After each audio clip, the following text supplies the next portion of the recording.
So this piece is called Rebecca, and I painted it 2 years ago. The work behind it, leading up to the piece, took about 6 months to complete.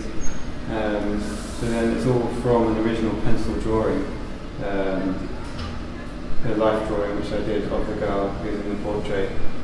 All the work behind it had been to do with doing these big expressive portraits, but then I just changed the scale from being about 1 foot by 1 foot up to 6 by 6 foot, which is this piece, and I just painted it in about 2 hours, and then I came back and overlaid the face on top of the drawing.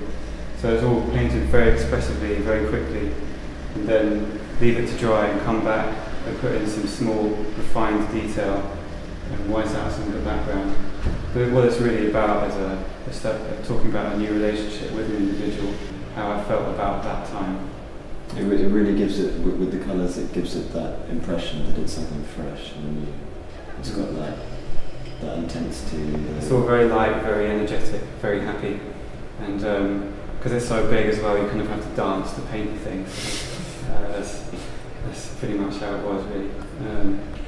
But it fits in with the general theme of my work, which is about looking at people and looking at portraiture and explaining then the content of their head. I think a head's very interesting because it kind of hides, it kind of shows as much as it can conceal.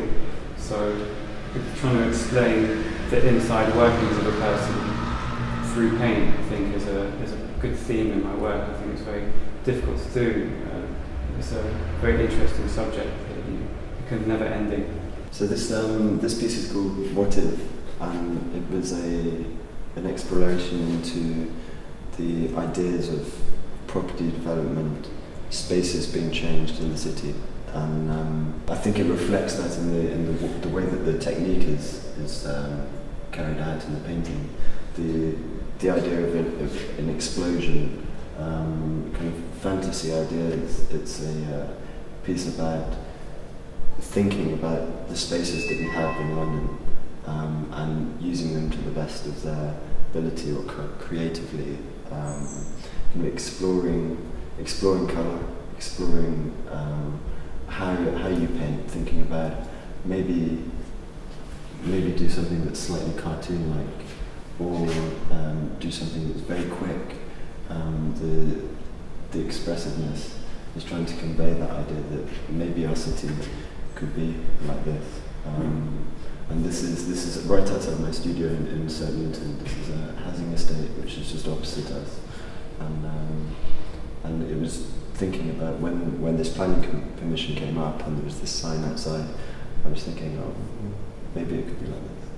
I think Merlin's a recorder of people and of places primarily, and he paints what there is in front of him, what influences him visually in situ, in his environment, and this piece is a reflection of his idea of his environment.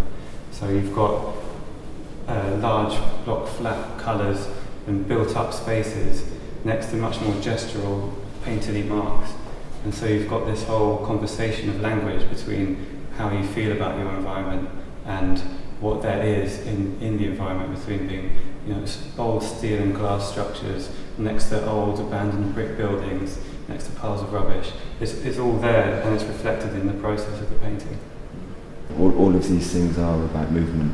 There's a lot of trains going past, and the movement in here, and the paint marks and technique trying to convey the idea that London is moving so quickly.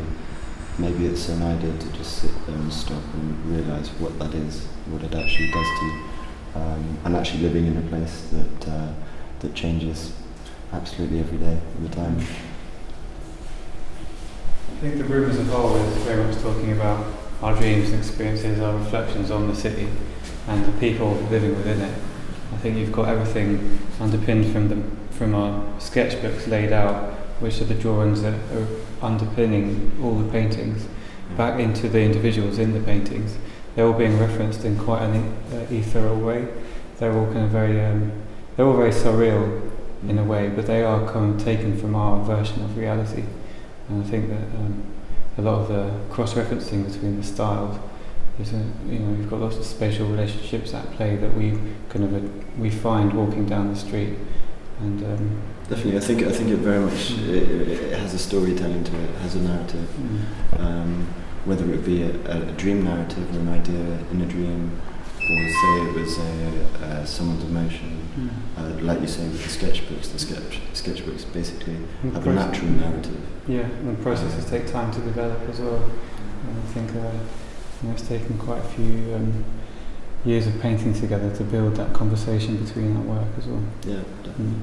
And so sometimes you have the kind of a gentle kind of fragility at the start of a relationship where you're not quite sure what you can say about someone else's work, and then after a while it's like you can say anything. You can really be quite harsh or cutting about it, or you can be you can have that gentle conversation.